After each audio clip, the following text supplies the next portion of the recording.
Saudara, kalau tadi kita sudah membahas perkataan Tuhan Yesus di atas kayu salib 1, 2, dan 3.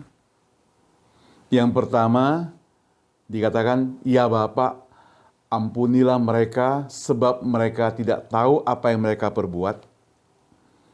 Maka yang kedua, di situ dikatakan bahwa hari ini juga engkau bersama-sama dengan aku di Taman Firdaus kepada penjahat itu. Lalu perkataan ketiga ditujukan pada ibunya, "Ibu, lihat itu anakmu, lihat itu ibumu." Ditujukan kepada murid yang dikasihi bernama Yohanes. Kita masuk di Matius 27.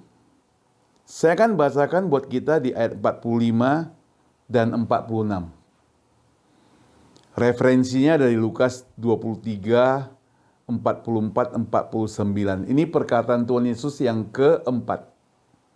Mulai dari jam 12 kegelapan meliputi seluruh daerah itu sampai jam 3.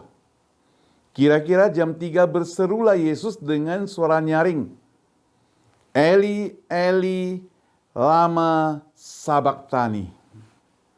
Artinya, "Allahku, Allahku, mengapa engkau meninggalkan aku?" Saudara, kita tahu peristiwa salib adalah peristiwa kegelapan bagi orang yang tidak percaya. Peristiwa salib adalah peristiwa kegagalan bagi orang yang tidak percaya. Zaman itu, kalau ada orang yang disalibkan, itu berarti penjahat kelas kakap. Itu berarti tingkah lakunya itu sudah sangat-sangat tidak dapat ditoleransi lagi. Dan saudara, pemerintah Romawi pada waktu itu menyamakan Yesus seperti orang-orang seperti penjahat itu. Maka dia dihukum dengan disalibkan. Padahal dia tidak bersalah. Pilatus sendiri tahu dia tidak bersalah. Bahkan Pilatus pergi cuci tangan. Dia katakan, "Jangan dosa ini ditanggung kepada kami, kepada dia." Karena dia tahu jelas siapa Yesus. Jadi saudara, Alkitab mencatat setelah Yesus disalibkan dari jam 9 dia berbicara kepedihan, kesakitan dan sebagainya. Maka dari jam 12 perubahan terjadi. Kegelapan meliputi seluruh daerah itu sampai jam 3. Luar biasa saudara.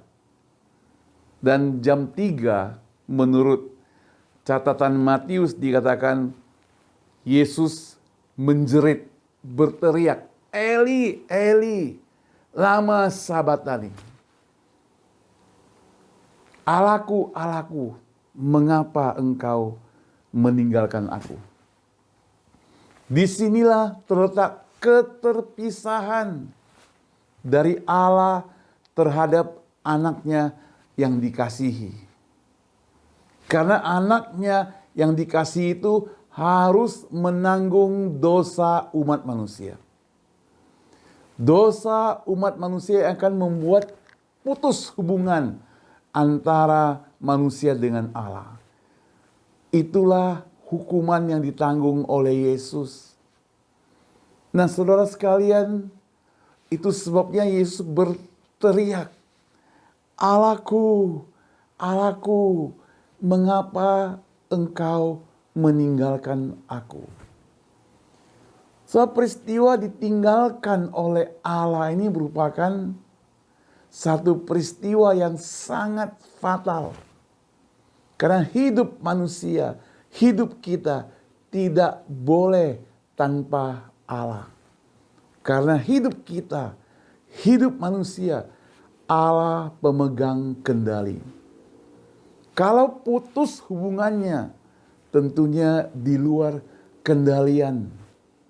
Bayangkan saudara, hidup kita itu akan menjadi bagaimana?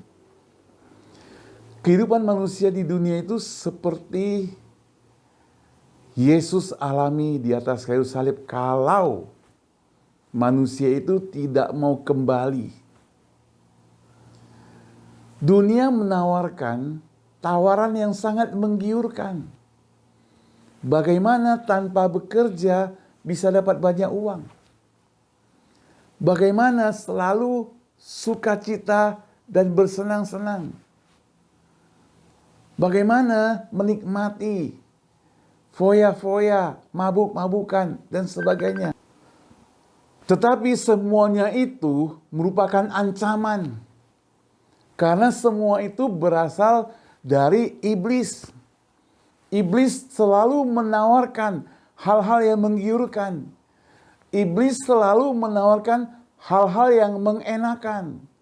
Dengan kita ikut kepada apa yang iblis tawarkan, maka putuslah hubungan kita dengan Allah Bapa.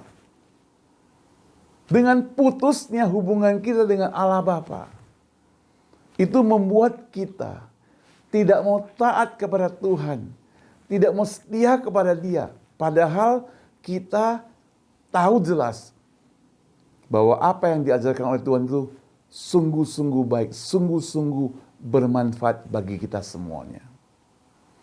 Saudara, itulah yang Yesus rasakan di atas kayu salib. Maka dia menjerit, Eli, Eli, lama sabachthani. Allahku, Allahku, mengapa engkau meninggalkan aku? Peristiwa ditinggalkan menyakitkan. Orang yang putus cinta, tinggalkan oleh pacar, itu saja begitu menyakitkan.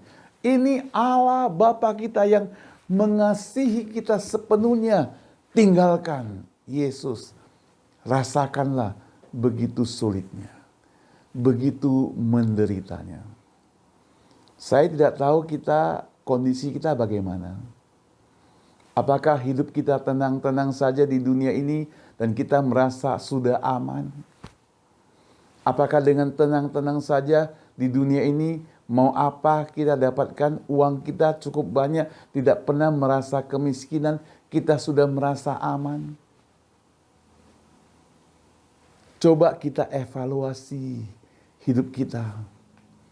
Apakah hubungan kita dengan Tuhan masih koneksi? Masih akrab tidak? Apakah sudah mulai renggang? Apakah bahkan sudah terputus? Saudara, hari ini banyak orang anggap remeh. Seorang hamba Tuhan berkata, anak-anak Tuhan di gereja zaman sekarang mendengar firman Tuhan itu tidak merasakan apa-apa. Tidak merasa tersentuh. Bahkan tidak merasa sakit hati.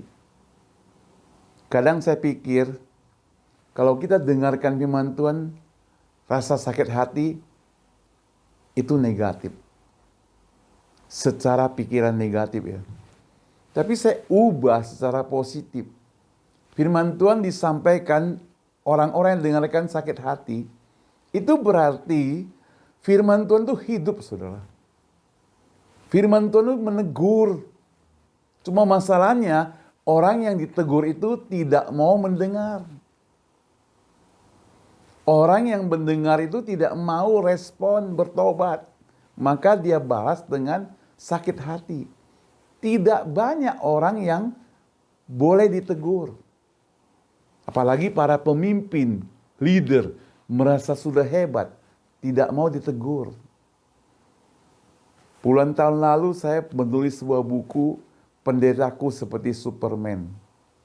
Saya ingin merefleksikan kehidupan sebagai seorang pendeta. Sebenarnya dalam tulisan itu, waktu saya tulis, karena saya pendeta, maka sudah menemplak diri saya sendiri. Sudah menghajar diri saya sendiri. Nah, celakanya ada seorang pendeta senior, dia dapat artikel yang saya tulis. Waktu itu judulnya adalah Pendetaku Diktator. Lalu dia panggil saya. Dia tanya, apakah you tulis menyindir-nyindir saya, menyinggung saya? Saya terus terang bilang sama dia, tidak, ini untuk umum kok. Nah saudara, inilah manusia. Jangan kita pikir orang yang bekerja melayani sudah begitu rohani itu gampang ditegur. Makin sulit saudara. Karena menganggap diri hebat, pintar. Saudara yang saya kasih Tuhan, semakin kita bersandar kepada pengetahuan, bersandar kepada kepintaran, bersandar kepada apa yang kita merasa hebat, maka hubungan kita makin renggang dengan Tuhan. Kalau lama-lama terputus, jangan salahkan Tuhan Allah. Putus hubungan dengan Dia, bukan Dia yang meninggalkan engkau, tapi engkau yang meninggalkan Dia. Tuhan Yesus tidak pernah tinggalkan kita hari ini. Bahkan dikatakan dosamu seperti kirmizi akan diputihkan seperti salju. Kalau sempat dia tinggalkan kita, waduh, malapetaka seperti apa yang Yesus alami, keterpisahan itu. Bersyukurlah. Nah saudara, dari perkataan yang keempat ini saya bisa merefleksikan buat saya dan saudara sekalian hari ini dimanapun Anda berada. Yesus mati di atas kayu salib, mengasihi kita. Dia mau kita kembali kepadanya. Supaya kita mendapatkan pengampunan, mendapatkan pembebasan dari dosa, mendapatkan keselamatan. Jangan menghindari, jangan sampai terpisah. Kalau kita sempat terpisah, celaka. Selagi ada kesempatan, kembalilah. Dalam rangka Jumat Agung, rangka Paskah kali ini mengenang Yesus disalibkan, mengenang pengorbanannya, mengenang kebangkitannya, mengenang penyelamatannya. Mari ambil kesempatan ini kembali kepada Tuhan kita Yesus Kristus. Percaya kepada Dia, maka engkau akan selamat. Bahkan dikatakan beserta isi rumahmu. Kita berdoa. Bapa di surga, terima kasih untuk firman Tuhan yang kami dengar.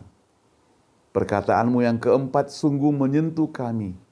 Bagaimana kami memelihara hidup kami supaya tidak terpisah dari Engkau. Senantiasa bersatu. Kami mau Tuhan, rela ikut Engkau. Hari ini bahkan sampai selama-lamanya. Amin. Tuhan Yesus memberkati kita sekalian.